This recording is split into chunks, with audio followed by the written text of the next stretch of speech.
Hello, APChem students, and welcome to topic 2.3, which is structure of ionic solids. So the learning objective here is 2.3.a, represent an ionic solid with a particulate model that is consistent with Coulomb's law and the properties of the constituent ions. So all ionic compounds are electrically neutral, but they're formed by individual cations combining with anions. So while the overall compound is neutral, there are charges that make it up. And that's pretty important.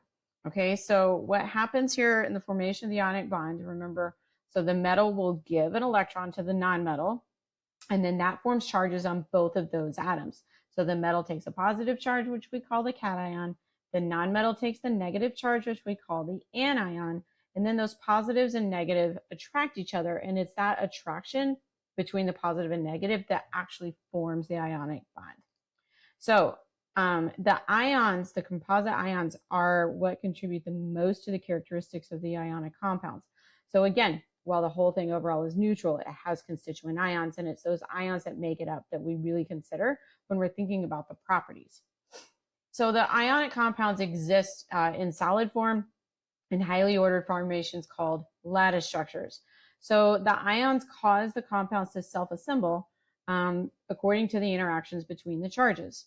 So these bonds are very strong, and they can be measured by a term that we call lattice energy. So this is what a lattice looks like. So the green can be negative and the purple can be positive.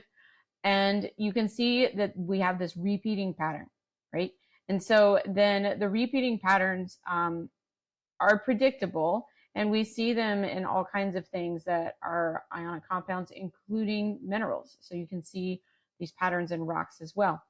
But the lattice energy is the energy required to create, sustain, or break the bonds within an ionic compound. So essentially, what is holding this solid structure together?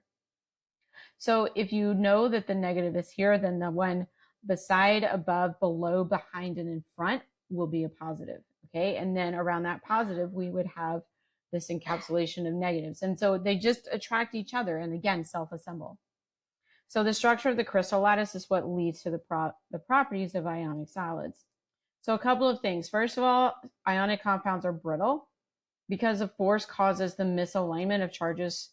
And so then those misaligned charges repel. So if you look at it this way, if this is your lattice here, and you take a hammer and you bang on it, you're knocking this out of place. And so then this chlorine comes down next to another chlorine, and then they repel each other. And so actually you see, when they're brittle, you see really nice, clean breaks when you actually bang on an ionic compound. And you can see that again in rocks. They often will split and fracture. You can actually see the crack there. Okay, and it's because of that repulsion between the like charges. They're also very hard. It's because these ions are tightly packed and they're strongly bound. And so they're packed pretty close to each other as well. And so that is hard to disrupt, that lattice. And so that makes them very hard. A little bit out of order in my animation here. And then they also have a high melting point. And that's because of the high energy values of the lattice due to the strong attractive forces between positive and negative. Okay, now this is something we're going to get into more in Unit 3 when we talk about solids, liquids, and gases. But it's also important for you to know that ionic compounds in their ionic form do not conduct electricity because they do not have mobile charges. But if you were to melt it or dissolve it in something, again, we'll get more into this in the future, then they would be conductive.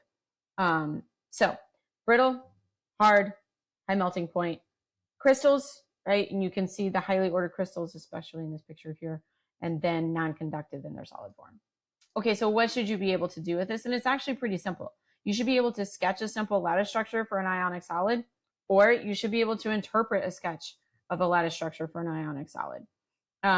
One thing in the sketches that you do want to pay attention to, in addition to where the positives and negatives are the relative sizes, right? So the sodium is much smaller here and the chlorine is much larger. And that comes back again to the periodic trends. So this is a way to integrate periodic trends with this concept of representing ionic solids.